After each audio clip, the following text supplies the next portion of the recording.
Hello, Ray Phoenix here, welcome to Let's Play Ape Escape Part 20. So we're still in the Middle Ages from last time, the time before, and now this time we're finally going to capture those last two remaining monkeys from the crumbling castle, and we can finally get this mess of a place over with. Because, it's the medieval times, it's the most pivotal point in history. All kinds of the greatest weapons we have came from the medieval times, where we be without things like the slingshot shooter or the swords. Of course, slingshot shooters later evolved into guns, which are things people tend to use a lot now in today's world. But of course, who needs a gun when you have a sword? So this is actually a point, this is actually a time where the monkey radar is actually quite beneficial, because it actually could be good for finding those last few little remaining monkeys that haven't been captured yet. Suppose I know the last monkey is in here somewhere. I'm pretty sure he was hanging on a ledge somewhere, hanging on some structure thing that we probably could have got the first time around, but we didn't. We have most gadgets in the game at this point.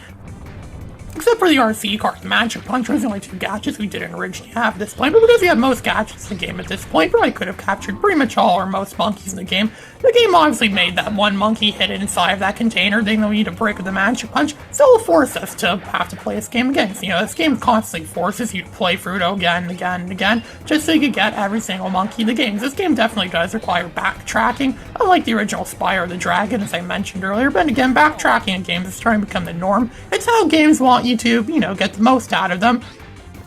So it makes you want to keep playing it again and again and again. So people actually feel like they're actually getting their money's worth for the game. People didn't spend $50+ or however much this game would have cost back in 1999 just so they could, play a game that'll be over in a few minutes. No, of course not. People want a game that's fairly long and then gives them hours and hours of enjoyment. This game most certainly did give me hours and hours of enjoyment, and to make matters worse, or probably worse or better, depending on how you see it, I actually played this game twice in the last few months. I actually played for this entire game using my Raspberry Pi, and then I played it again on my Windows PC just so I could film, record the footage of the game that we're seeing right here too, because I can't use my Raspberry Pi to record, because the Raspberry Pi is obviously not that advanced. Speaking of advanced, I actually got some PSP ISOs running on it the other day. I tried playing Star Wars Force Unleashed on the Raspberry Pi. It was a PSP version, because the PSP version actually is the best version of Star Wars The Force Unleashed.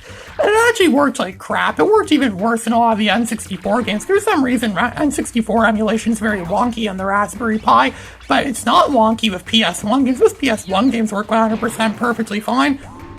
And the Raspberry Pi, which I'm actually quite impressed of how well those games play on the Raspberry Pi. The Raspberry Pi plays more than 90% of the games it emulates perfectly fine, or at least playable enough. But when I tried playing Star Wars Force Unleashed the other day, it felt like I was playing the game on the moon or something like that, because of how slow the physics are.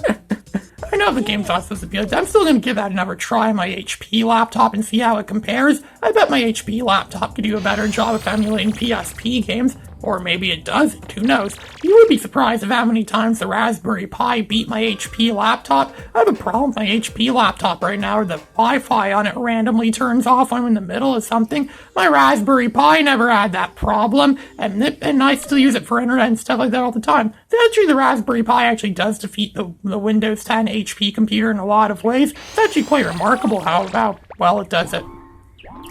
Competing against it. That's like someone that's not an athlete, or someone that's just an average Joe goes against a gold medal winning athlete, and they lose to the gold medal athlete by a slim margin. That's the Raspberry Pi is like compared to the HP, the Windows 10 HP that I still use. And I still use Windows 10, and I have no intention of ever upgrading to Windows 11. I heard mostly bad stuff about Windows 11, and most of it comes from the fact that it's like, put her back in the oven. She's not done yet. They served us raw meat, or partially cooked meat, or something like that. You don't serve people partially cooked meat. Well, that's kind of what Windows 11 is like. It's like partially cooked meat in the form of a version of Windows. And I really hate how they moved the start menu icon as well too, or the start menu button, or whatever you call it. How they moved that, so it's not in the far left corner of the screen, which is where it's been on pretty much every version of Windows since Windows 95. You know how it's going to happen. They're going to get backlash for that, and then they're going to change it on the next version of Windows. Kind of like when Windows 8 came out, and everyone complained about how the start menu looked more like a tablet. It's like they weren't sure what they were making with Windows 8. Is this a computer or a tablet? I mean, tablets were becoming really trendy back in those days. My next computer, I actually got a computer around that time, and it was a tablet computer, because that was becoming the new standard. And there actually was a time for 4 years where Samsung Galaxy Tab 2 tablet was my main tablet. And speaking of Samsung, my next phone is most likely going to be a Samsung or something like that. I am in the market for getting a new smartphone too. I use my smartphone to record the commentary for these videos and to do other work with in the back of my stuff, and now my smartphone's battery is just not as good anymore.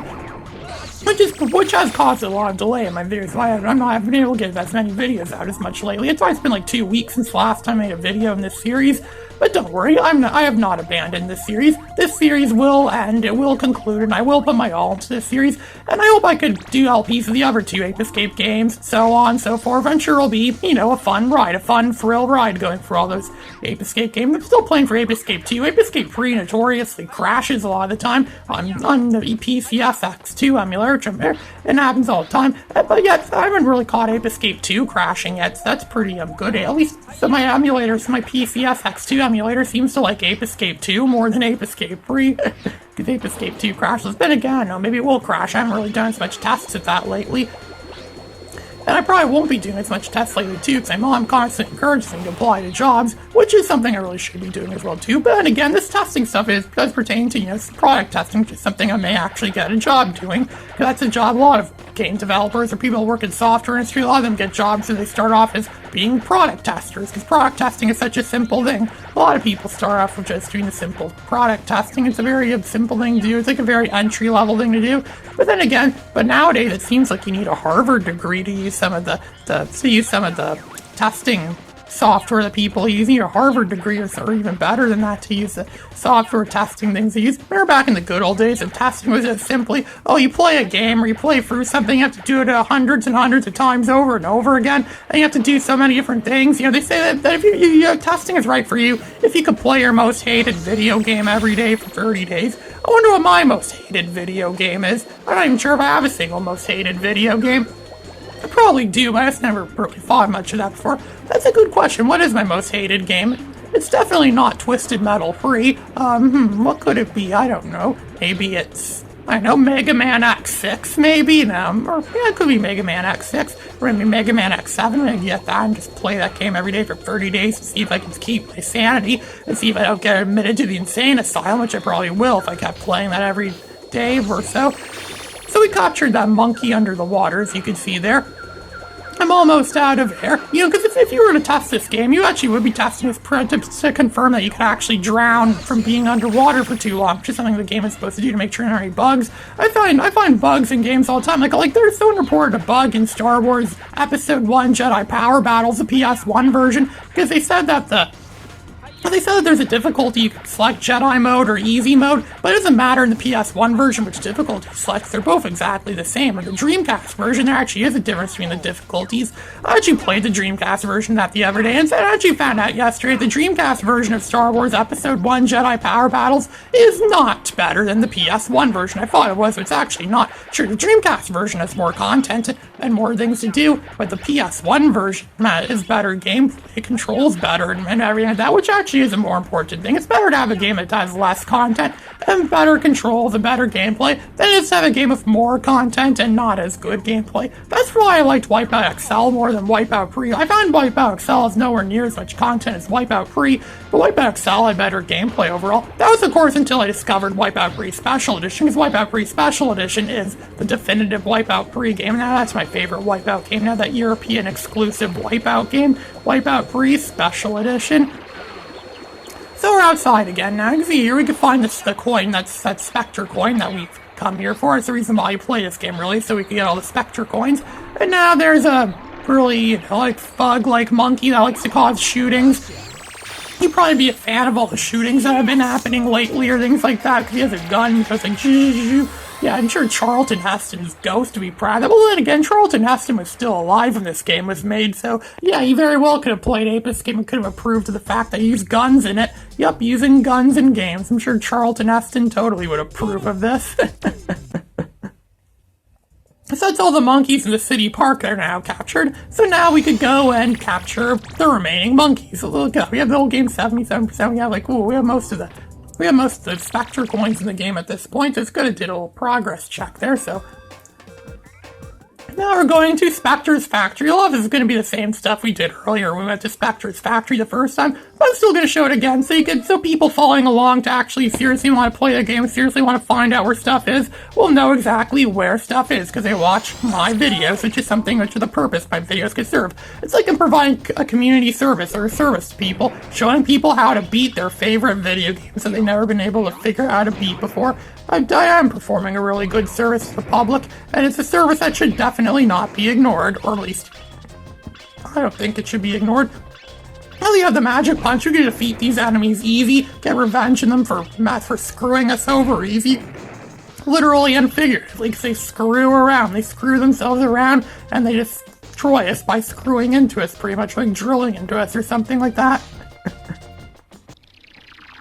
So that wasn't really much outside Spectre's Factory, so I already captured, I think there was only like 2 monkeys, I think, outside Spectre's Factory. I already captured those the first time around. So we're going to spend most of the time in the less epic sounding Spectre's Factory on the inside, where it's all just people working on things, or they're probably making peak point helmets for more monkeys.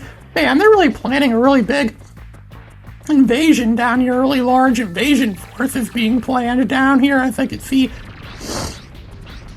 And so here we have to, so here pretty interesting. I think I've never went to this specific area before. It looks like something out of Mario 64. But again, the whole thesis of this Let's Play is me talking about how Ape Escape is so similar to Super Mario 64, right? So you see there's gold triangles out there too, and these things you can twist around. There's 1, there's 2, there's 3, they're all conveniently numbered so we know which is which. It's good to number things. I'd laugh if it said 1, 2, and then 4 just to throw us over. You know, that old prank where you write 1, 2, and then 4, people assume there's a third one, so they go looking around for a third one when really there isn't. And look at that, the game's being generous again by giving us another 1-up. Because why not? Why would it not give us another 1-up? There's these swinging pendulum hammer things swinging around. You know, go through those doors like on Star Trek where they slide open and slide closed. So now we got to this part where we could activate the bridge. I'm pretty sure I did this the first time around. Where we could activate the bridge here. You still have to do all this again if you want to capture those few remaining monkeys. So much work for so little reward, which is, you know, how a lot of things are. So much work for so little reward. Nothing is really worth the price these days.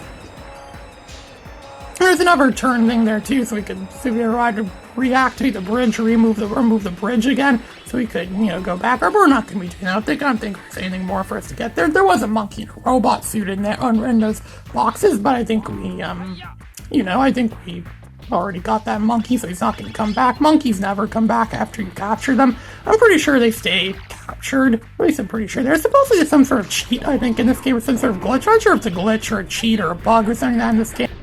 Where you could highlight a monkey or where you could view the monkeys you captured, and you could press some sort of button combo or something that where actually deletes the monkey from the directory, so then it appears back in the game so you could capture it. I'm not sure if that actually works, and I've never actually done it myself. I've only heard rumors about that on some website. Then again, that website gave me a lot of cheat codes for this game, and none of them worked. So clearly that website was full of crap. There's a lot of websites on there that are full of crap. That's what 90% of the internet is. 90% of the internet is full of crap. Wikipedia is a really good example of that, because most of the stuff on Wikipedia is indeed, just a bunch of bull crap, a bunch of bogus stuff.